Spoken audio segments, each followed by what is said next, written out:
I love a creatively well-done puzzle game, especially one that can be played with friends, and that's exactly the case with Death Square, now out on the PlayStation 4. But does the game make you feel like a genius, or is it just a puzzling nightmare?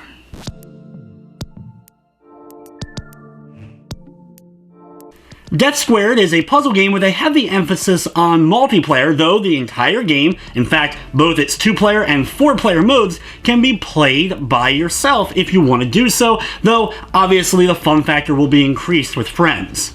The game story revolves around a guy performing tests with AI bots that you get to control. He interacts with the overall AI mainframe. It kind of has a Portal feel to it as far as the way that the dialogue is handled. There's plenty of funny moments, little cutscenes that end up taking place to give you a little bit more depth of the company that this guy is working for, and overall was pretty charming. All the game's levels are set up kind of like a diorama, with your goal being to get each of the colored bots onto their particular colored spot. To do so, of course, you'll have to control each of them. If you're playing in a 2-player situation, one person controls one and the other person controls the other, or if you're playing by yourself, you use the left joystick for one and the right joystick for the other. There's plenty of creativity when it comes to the puzzle solving, and the game's always throwing new elements at you, so it never ends up getting dull. You'll have stuff where one of the robots hits a button, but it causes spikes to fly up out of the ground and end up taking out the other robot.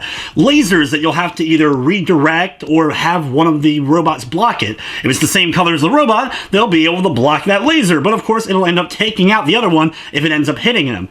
There's plenty of movement manipulation. Basically, moving one bot will shift around other blocks and other things in the level that you're working on, so you have to take things very slowly from time to time, trying to speed through parts that you may think you finally have exactly solved, and you end up knocking one of the robots down into the abyss and have to restart. It's quick paced though, there's not loading between the deaths, so you're able to get right back in and try again. It'll take you quite a while to get through the main story's 80 missions, especially as they're throwing new stuff at you, like tripwires, all kinds of different elements of the different colored robots, so you have to really learn how each of these new puzzle things work so that you're able to get through it and be able to get the robots on the spots in order to complete stages. There is a little bit of leeway sometimes. I was finding my way able to manipulate some box movements or just kind of barely get a robot onto a spot in order to get it to count. But a lot of times you ended up having to truly solve everything and make sure everything was exactly precise in order to move on to the next stage. While you just have the red and blue robots during the main story, if you jump into party mode, which can be done up to 4 players, you now are introduced to a yellow and green robot as well. If you're playing single player, you can still do this, but you'll have to hold down the L2 button in order to control one robot with the left stick, and hold the R2 button down and use the right stick in order to control the other robot.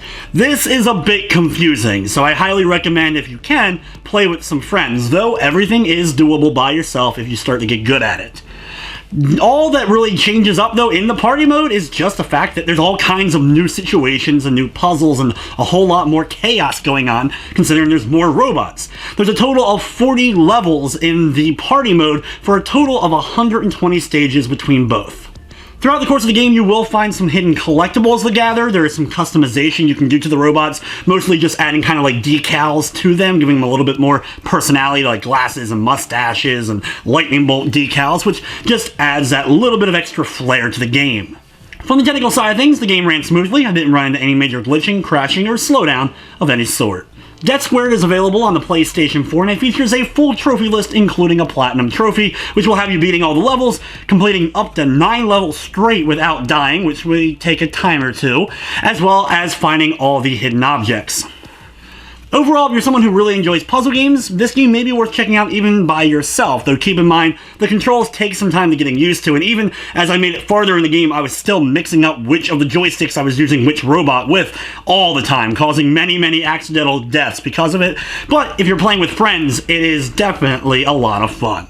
However, while they change things up, it still is basically the same core of a game as you're going through.